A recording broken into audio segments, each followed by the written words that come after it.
آج ہم امریکہ اور ایران کے درمیان اس وقت کی بڑھتی ہوئی کشیدگی پر بات کر رہے ہیں۔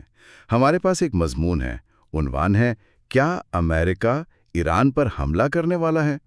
تو آئیے ذرا اس کا گہرائی میں جائزہ لیتے ہیں کہ اس مضمون میں کیا اہم باتیں بتائی گئی تھیں۔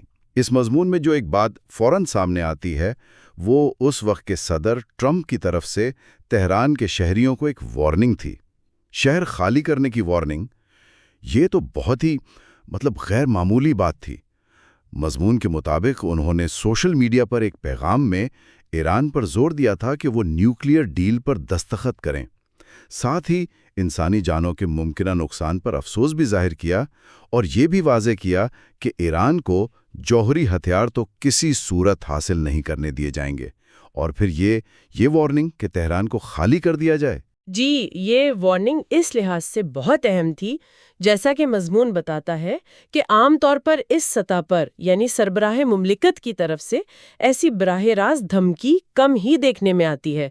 تو یہ ایک طرح سے امریکہ کی سنجیدگی کا اشارہ تھا یا شاید دباؤ بڑھانے کا ایک بہت ہی سخت طریقہ۔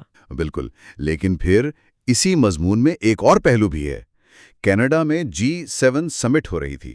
وہاں برطانوی وزیر اعظم سے بات کرتے ہوئے صدر ٹرمپ نے یہ کہا کہ ایران کو معاہدہ کرنا چاہیے، اور یہ بھی پیشگوئی کی کہ ایران آخرکار ڈیل کر لے گا۔ جی ہاں، تو یہ تو ایک طرف شہر خالی کرنے کی وارننگ، دوسری طرف یہ کہنا کہ وہ ڈیل کر لیں گے۔ یہ کیا معاملہ تھا؟ مضمون اس تضاد پر کچھ کہتا ہے؟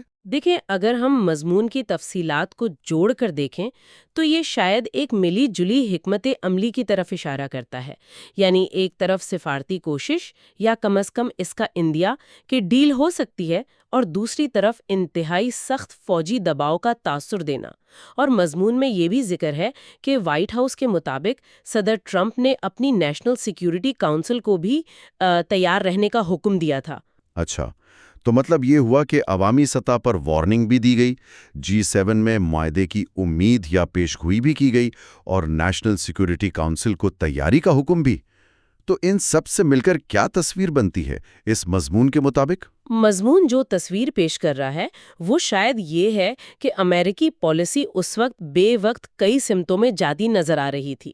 سخت رویہ بھی، سفارتی راستہ کھلا رکھنے کا اشارہ بھی، یہ شاید اس دور کی امریکی خارجہ پالیسی کی خاصیت تھی۔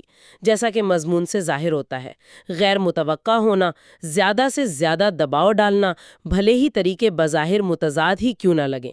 تو خلاصہ یہ ہوا کہ مضمون کے مطابق صدر ٹرمپ نے بہت سخت زبان استعمال کی، تہران خالی کرنے جیسی وارننگ دی، لیکن ساتھ ہی نیوکلیئر معاہدے کی ضرورت پر بھی بات کی اور اس کے ہونے کی امید بھی ظاہر کی، جبکہ پس پردہ فوری تیاری کے بھی اشارے تھے۔ بالکل، یہ مضمون اس شدید کشیدگی کے لمحے کو اور امریکی صدر کی طرف سے ایران کے جوہری پروگرام پر ایک بہت ہی براہ راست، واضح لیکن شاید کچھ الجھی ہوئی پیغام رسانی کو سامنے لاتا ہے۔ اب سوال یہ پیدا ہوتا ہے کہ اس قسم کی سخت وارننگز اور سفارتی چالوں کے بعد جن کا ذکر اس مضمون میں ہے، اگلا قدم کیا ہو سکتا تھا؟ یہ یقیناً غور طلب بات ہے۔